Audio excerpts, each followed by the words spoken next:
Movie की शुरुआत होती है और हमें डेविस नाम के एक आदमी को दिखाया जाता है जो अंधा था। डेविस कई दिनों के बाद अपना काम खत्म करके अपने घर वापस जा रहा था। उसका घर एक आइलैंड पर था जिसके लिए उसे पानी के रास्ते जाना पड़ता था। आज भी घर जाने के लिए वो एक बोट लेता है। उस बोट का कैप्टन आज बॉग नाम का एक बूढ़ा आदमी था जिसे बोट चलाने का अच्छा एक्सपीरियंस था। डेविस के साथ उसका डॉग सिनुक भी था।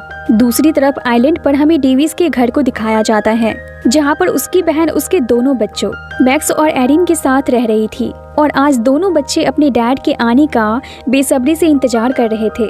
उधर डेविस से कैप्टन बॉग पूछता है, क्या जन्म से तुम्हारी आंखें खराब है? डेविस कहता है, नहीं, ये एक बॉम्ब धमाके की वजह से हुआ है अफगानिस्तान में। मैं एक आर्मी इंजीनियर था, हमें वहाँ पुल बनाने के लिए भेजा गया था। कैप्टन बॉग पूछते हैं, क्या तुम शादीशुदा हो? डेविस कहता है, हाँ मैं था, मगर 2 साल पहले ही मेरी वाइफ कैंसर की वजह से मर गई। मेरे 2 बच्चे हैं जिसे मेरी बहन संभालती है जब मुझे कहीं जाना होता है तो। मगर मेरा बेटा आजकल मुझसे नाराज रहता है क्योंकि हमें शहर शिफ्ट करना है, पर उसे शहर में रहना पसंद नहीं है। ये दोनों बात कर ही रहे थे कि अचानक कैप्टन बॉग को हार्ट अटैक आ जाता है और वो बेहोश हो जाते हैं। ये देखकर सिनुक भौंकने लगता है। डेविस कैप्टन बॉग को आवाज लगाता है मगर कोई जवाब नहीं मिलने पर डेविस किसी तरह कैप्टन बॉग के पास जाता है और वो नोटिस करता है कि कैप्टन बॉग बेहोश हो चुके हैं मगर उनकी पल्स अभी भी चल रही है। वहीं वो बोट अपने रफ्तार से आगे बढ़ रहा था। डेविस को कुछ भी समझ नहीं आता कि अब वो क्या करे। हम देखते हैं कि वो बोट एक आइलैंड से टकराने वाला है। डेविस किसी तरह उस बोट को कंट्रोल करने की कोशिश करता है मगर तब तक काफी देर हो चुकी थी। वो बोट उस आइलैंड से टकरा ही जाता है। उधर डेविस की बहन उसके दोनों बच्चों को लेकर किनारे तक आ चुकी थी मगर काफी समय बीत जाने के बाद भी जब डेविस नहीं आता तो वो पुलिस को कॉल करती है। उधर हमें डेविस को दिखाया जाता है जिसे काफी समय बाद होश आता है। वो पाता है कि उसका बोट किनारे से टकरा गया है मगर वो, सिनुक और कैप्टन बॉग सही सलामत थे। अब धीरे धीरे रात हो जाती है। पुलिस ऑफिसर आइलैंड पर आते हैं। डेविस की बहन उनसे कहती है, मेरा भाई अंधा है, वो देख नहीं सकता, उसका फोन भी नहीं लग रहा, प्लीज उसे जल्दी ढूंढिए। पुलिस ऑफिसर कहता है, हम रेस्क्यू ऑपरेशन चला रहे हैं, उनका जल्दी ही पता चल जाएगा। उधर हमें डेविस को दिखाया जाता है जो काफी परेशान था। वो बार बार कॉल लगाने की कोशिश करता है पर नेटवर्क नहीं मिलता।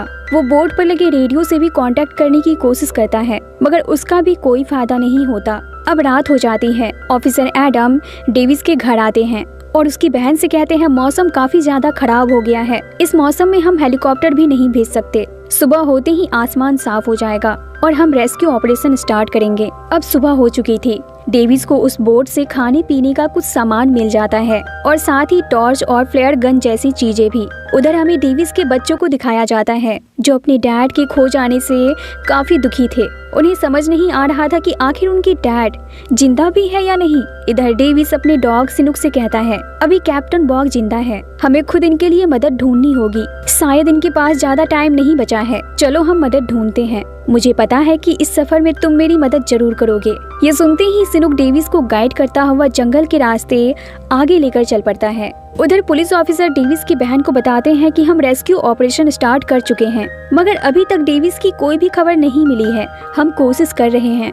ये सुनते ही डेविस की बहन परेशान हो जाती है। यहाँ डेविस के लिए किसी का भी परेशान होना लाजमी था क्योंकि सभी को पता था कि डेविस देख नहीं सकता। उधर जंगल में हमें डेविस को दिखाया जाता है जो चलते चलते एक खाई में गिर जाता है पर वो सही सलामत था। अब देखते ही देखते रात हो जाती है। डेविस जो सिनुक के साथ एक जगह बैठा हुआ था, उसे खतरनाक जानवरों की आवाज सुनाई देती है। वो सिनुक से कहता है, तुम्हें पता है मुझे जंगल में कैंपिंग करना बिल्कुल पसंद नहीं है, जबकि मेरे बेटे को कैंपिंग बहुत पसंद है। कभी कभी तो लगता है कि वो पिछले जन्म में सर्वाइवर एक्सपर्ट होगा। अब सुबह होते ही पुलिस ऑफिसर्स को वो बोट मिल जाता है पर उसे दूर दूर तक डेविस नहीं दिखता। उधर डेविस रास्ता ढूंढते ढूंढते नदी के किनारे आ जाता है और वो गलती से पानी में गिर जाता है।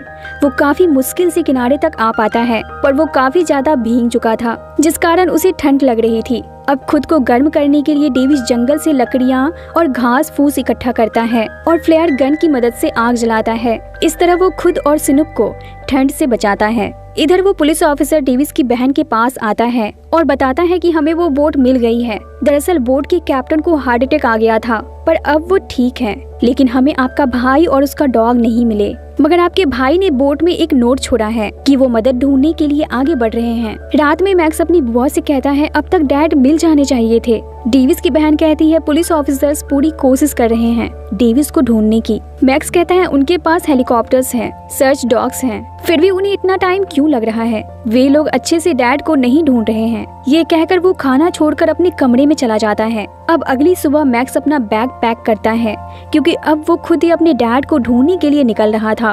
वो अपनी बहन एरिन को भी साथ चलने के लिए कहता है। एरिन कहती है तुम पागल हो गए हो, आंटी हमें जाने नहीं देगी। मैक्स कहता है इसलिए मैंने उन्हें कुछ नहीं कहा, बस एक नोट रख दिया है। मॉम को पहले ही खो दिया है, अब डैड को खोना नहीं चाहता। ये सुनकर एरिन भी मैक्स के साथ जाने के लिए मान जाती है और ये लोग निकल पड़ते हैं जंगल की ओर अपने डैड को ढूंढने। डेविस की बहन को जब मैक्स का नोट मिलता है तो वो काफी परेशान हो जाती है, पर तब तक काफी देर हो चुकी थी। दोनों जंगल में काफी आगे निकल चुके थे। उधर जंगल में हमें डेविस को दिखाया जाता है जो पहाड़ों के रास्ते आगे बढ़ रहा था।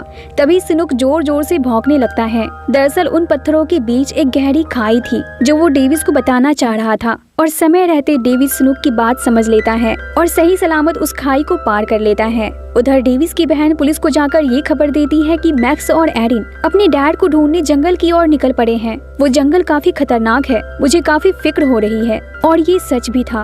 उधर जंगल में डेविस और सिनुक का सामना एक जैगुआर से होता है जिसे देखकर दोनों काफी डर जाते हैं। डेविस को समझ नहीं आता है कि आखिर वो कैसे इस जैगुआर से निपटे।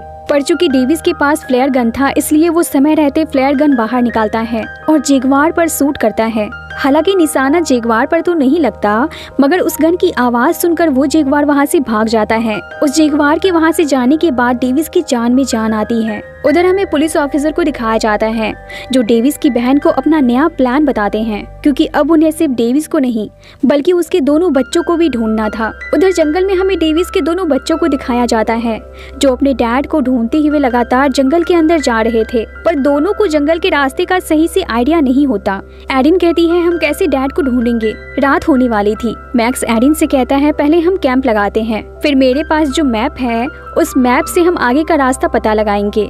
अब रात में ये दोनों कैंप लगाते हैं और इन्हें आगे के रास्ते का थोड़ा आइडिया मिल जाता है। सुबह होते ही वो पुलिस ऑफिसर अपनी टीम के साथ जंगल आता है और सभी को जंगल के अलग अलग हिस्से में जाकर दोनों बच्चों और डेविस को ढूंढने का ऑर्डर देता है। डेविस की बहन भी उनके साथ ही थी। जंगल में काफी तेज बारिश होने लगती है। मैक्स और एरिन इस बारिश में भी लगातार आगे बढ़ते हैं। कुछ दूर आगे जाने के बाद ये देखते हैं कि सामने एक नदी है जिसे इन्हें पार करना था। मैक्स एरिन को अपना बैग देते हुए कहता है जैसे ही मैं उस पार जाऊंगा तुम मुझे ये बैग दे देना। पर मैक्स के उस पार जाते ही जैसे ही एरिन उसे उसका बैग देती है वो बैग नदी में गिर जाता है और बहकर काफी दूर चला जाता है। ये देखकर मैक्स एरिन पर काफी चिल्लाता है और कहता है उसमें हमारे जरूरत का सारा सामान था, अब हम जंगल में कैसे सरवाइव करेंगे। अपने भाई को इतना गुस्सा देखकर एरिन रोने लगती है। अपनी बहन को रोते हुए देखकर मैक्स को अच्छा नहीं लगता, इसलिए वो एरिन से कहता है कोई बात नहीं, गलती से हो गया, मैंने तुम्हें डांटा इसके लिए सॉरी, चलो डैड को ढूंढते हैं। अब इनके पास जरूरत का कोई सामान नहीं था, लेकिन फिर भी ये दोनों अपने डैड को ढूंढने के लिए वहाँ से आगे बढ़ते हैं। उधर हमें डेविस को दिखाया जाता है जो जंगल में लगातार चलते चलते थक चुका था,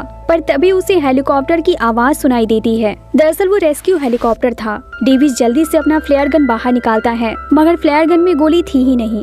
ये देखकर डेविस जोर जोर से चिल्लाने लगता है और कहता है मैं यहाँ हूँ, कोई तो मेरी मदद करो, मैं फंस चुका हूँ। पर इसका कोई फायदा नहीं होता क्योंकि इतनी दूर से हेलीकॉप्टर वाले डेविस की आवाज सुन पाते ये असंभव था। दूसरी तरफ हमें डेविस की बहन और उस पुलिस ऑफिसर को दिखाया जाता है जो जंगल में तीनों को ढूंढ रहे थे, मगर तभी कुछ जंगली भेड़ियों की नजर इन पर पड़ जाती है और उनमें से एक भेड़िया मौका देखते ही पुलिस ऑफिसर पर हमला कर देता है। अब इससे पहले कि वो भेड़िया पुलिस ऑफिसर को नोच कर खा जाता, डेविस की बहन पास में ही पड़ी एक लकड़ी उठाकर उस भेड़िए पर हमला कर देती है, जिससे वो भेड़िया वहाँ से भाग जाता है और पुलिस ऑफिसर की जान बच जाती है। हालांकि वो पुलिस ऑफिसर बुरी तरह से घायल हो चुका था, लेकिन फिर भी वो रेस्क्यू मिशन जारी रखता है। उधर डेविस अपने फोन को, जिसमें कोई सिग्नल नहीं आ रहा था, उसे तोड़ देता है और उसके अंदर से एक मिरर निकालता है। वहीं मैक्स और एरिन काफी भूखे थे। तभी मैक्स को नदी में काफी सारी मछलियाँ दिखाई देती हैं। अब उसके दिमाग में एक आइडिया आता है। वो अपने कपड़े से जिप निकालकर उसे शार्प कर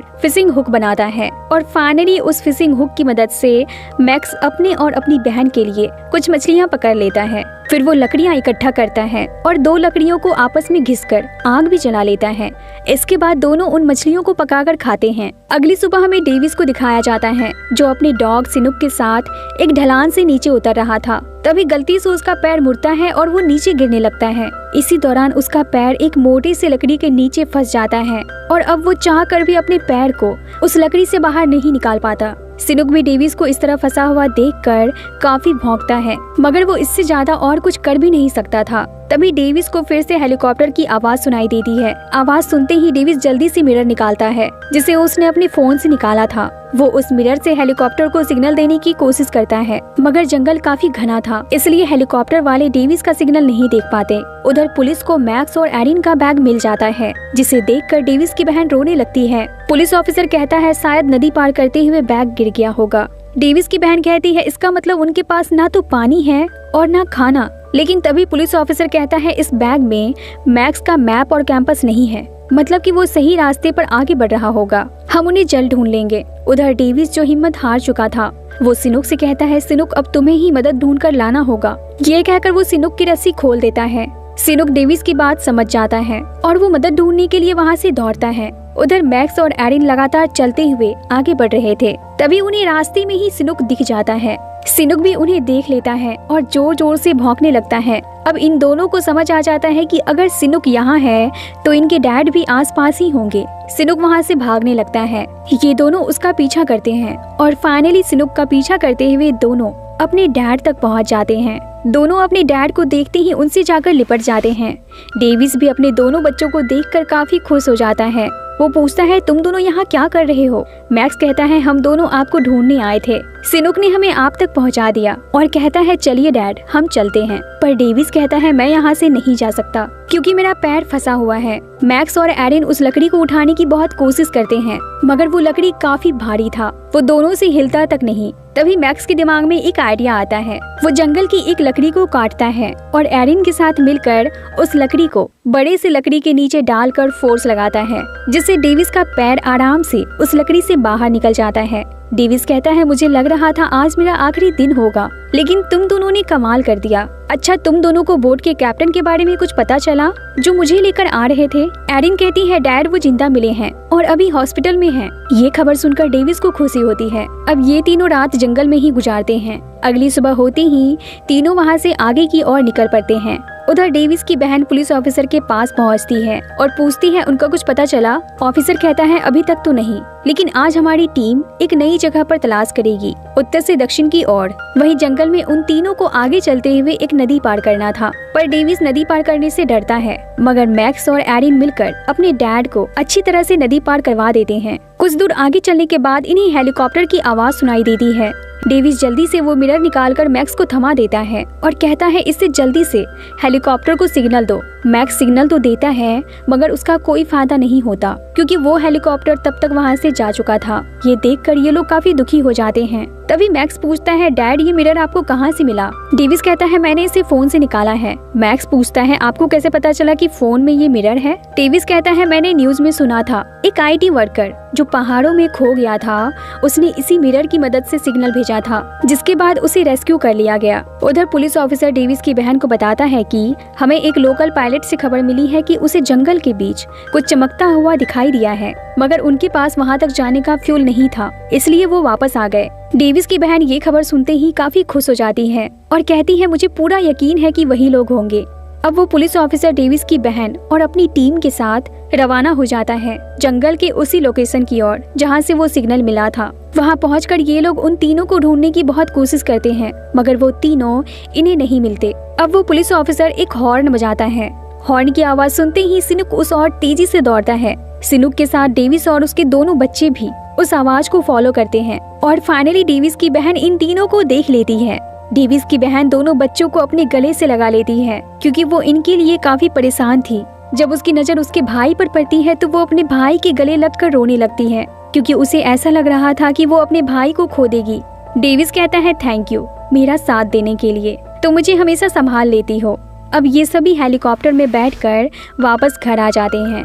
मैक्स जो शहर शिफ्ट होने के कारण अपने डैड से नाराज था, वो अपने डैड से कहता है मुझे शहर पसंद नहीं है, मगर मैं आपकी खुशी के लिए शहर शिफ्ट हो जाऊंगा।